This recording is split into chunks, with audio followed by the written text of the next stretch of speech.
Spain was waiting for a coronation. Not a wedding. Not yet. And yet today, history has shifted.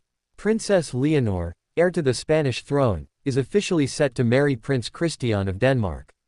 And it will happen not in Madrid, but in Copenhagen. This is more than a royal wedding. This is the merging of two dynasties, two futures, two crowns. How did we get here? Why Copenhagen? And what does this mean for Spain, Denmark, and the future of European royalty? Let's step inside the story. Leonor's life has always been one of duty.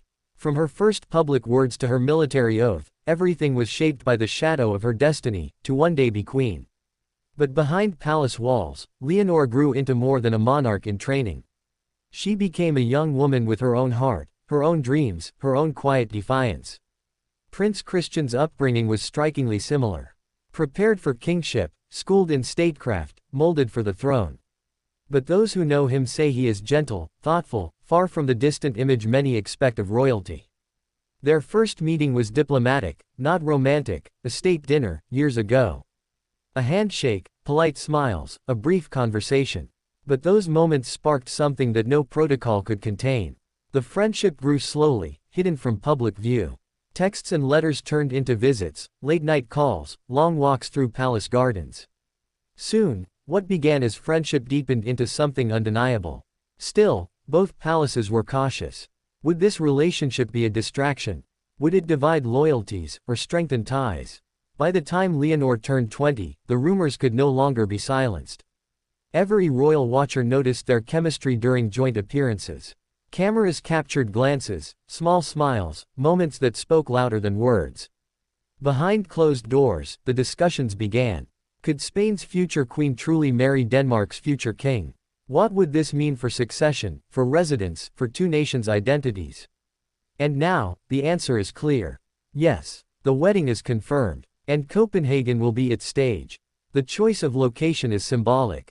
Copenhagen, the heart of Denmark, will host the event, signaling respect for Christian's future role. But Spain will play an equally central part, with Spanish traditions woven into every element of the ceremony.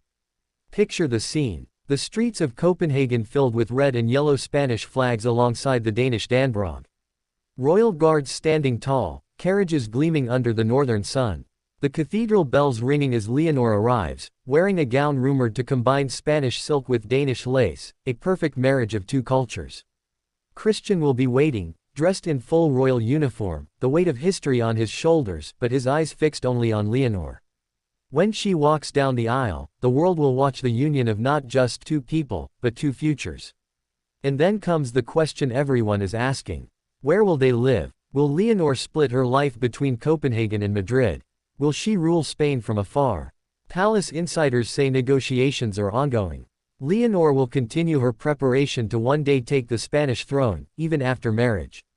Christian is said to fully support her role, believing that love should never limit destiny. This wedding will be more than a personal celebration. It will be a political, cultural, and symbolic moment. Leaders from across Europe will attend, kings, queens, and dignitaries gathering to witness history. But not everything has been easy. Some voices within Spain were initially hesitant, fearing Leonor's focus would shift away from her country. Others in Denmark wondered whether Christian's future might be complicated by having a queen from another throne. Yet, both young royals have been steadfast. They have shown the world that their love is not a distraction, it is a bridge. A bridge between nations, between traditions, between the past and the future. The wedding celebrations are rumored to last several days. A pre-wedding gala will showcase Spanish music and Danish cuisine.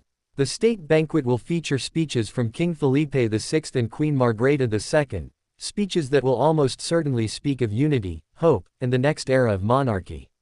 And then, after vows are exchanged, after the kiss that will be seen around the world, there will be a balcony appearance.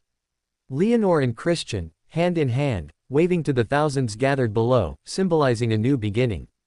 But the story does not end there. It is just beginning. This marriage will set the tone for the next generation of royals. It will influence how Spain and Denmark approach diplomacy, education, even the very future of constitutional monarchy. Leonor has been praised for her maturity, her dedication to duty. Christian has been admired for his compassion and modern outlook.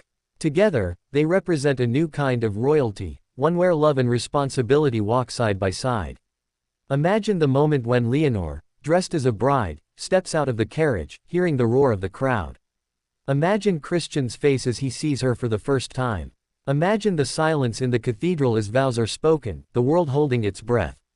This is not just a wedding. This is a chapter in history. And in 2025, Copenhagen will not just be a city, it will be the heart of Europe. For now, all eyes are on the royal families as preparations begin. Designers, planners, and protocol experts are working around the clock to create a celebration worthy of two thrones. And the world will watch, every rehearsal dinner, every quiet smile between bride and groom, until the day finally arrives. When it does, one thing is certain. Princess Leonor will walk down that aisle not just as Spain's crown princess, but as a young woman choosing love boldly, publicly, and without fear. And when Christian